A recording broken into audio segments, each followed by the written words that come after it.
పంటలకు గిట్టుబాటు ధర లేక రాష్ట్రంలో రైతులు తీవ్రంగా నష్టపోతున్నారని వైసీపీ అధ్యక్షుడు జగన్ అన్నారు.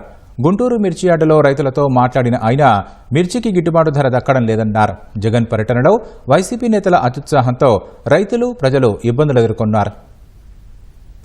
మండలి ఎన్నికల కోడ్ అమల్లో ఉన్నా అవేమీ పట్టనట్లు వైసీపీ అధ్యక్షుడు జగన్ గుంటూరు మిర్చి యార్డును సందర్శించారు. రైతుల పరామర్శ పేరిట మంది మార్బలంతో ర్యాలీగా తరలివచ్చిన ఆయన ఎన్నికల కోడ్ పట్టించుకోకుండా పార్టీ శ్రేణులు, నేతలతో హంగామా సృష్టించారు. రోడ్డుకు అడ్డంగా నేతల వాహనాలు నిలిపివేయడంతో నిత్యం రద్దీగా ఉండే మిర్చి యార్డు మార్గంలో పెద్ద ఎత్తున ట్రాఫిక్ నిలిచిపోయింది. మిర్చి యార్డుకు సరుకు తెచ్చే రైతుల వాహనాలు పెద్ద ఎత్తున నిలిచిపోయాయి. దాదాపు 2 గంటల పాటు గుంటూరు చిలకలూరుపేట రహదారి స్తంభించిపోయింది.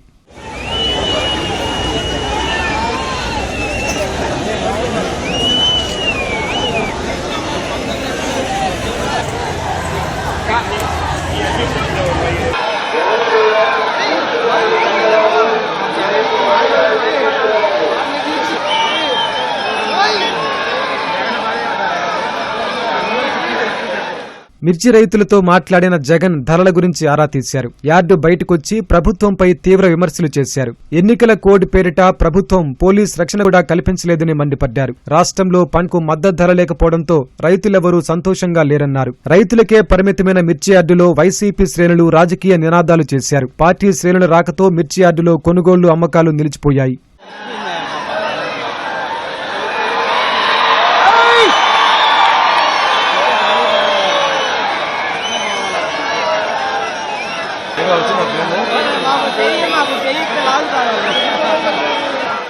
ఆ రోజుల్లో ధాన్యం ప్రొక్యూర్మెంట్ కు 65,000 కోట్ల రూపాయలు ఖర్చు చేసి ధాన్యం కొనుగోలు రాష్ట్ర ప్రభుత్వం రైతులకు గిట్టుబాటు ధర ఇప్పించే కార్యక్రమం చేస్తే ఈ రోజు ధాన్యం కొనుగోలులో ఏ రైతుకు కూడా కనీస ధర రాలేదు. ఈ రోజు రైతులకు గిట్టుబాటు ధర ఇప్పించాలన్న ఆలోచన లేదు. ఆర్బీకేల ద్వారా కొనుగోలు చేయాలి అన్న ఆలోచన లేదు. ఒక నంబర్ ఫోన్ కొడితే చాలు ప్రభుత్వం స్పందిస్తుందన్న నమ్మకం ఈ రోజు రైతుల్లో కూడా కరువైపోయిన పరిస్థితులు ఈ రోజు రాష్ట్రంలో కనిపిస్తా ఉన్న పరిస్థితులు. రైతుల కష్టాలు తెలుసుకుని రైతులకు కనీస గిట్టుబాటు ధర వచ్చే విధంగా రైతుల కోసం చంద్రబాబు నాయుడు గారు గట్టిగా నిలబడకపోతే తీవ్రమైన పరిణామాలుంటాయి. రాబోయే రోజుల్లో రైతుల తరపున చంద్రబాబు నాయుడు గారిని హెచ్చరిస్తా ఉన్నాం.